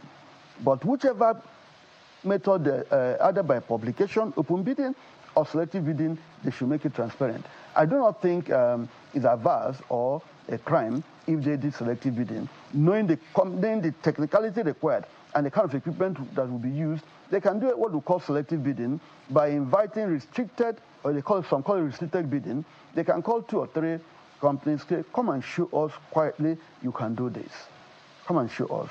And they get the giant in the industry to do selective bidding and so on. But whichever method they decide to should be transparent. And the House, in their oversight function, is very, very correct. It's very, very right to say, come and tell us. We need to call the ministers, to whosoever is involved in all the processes should come and satisfy the House, look at what went through. If the House is satisfied, they issue a statement or report that the public will also read and be sure, either agree or disagree or raise further queries.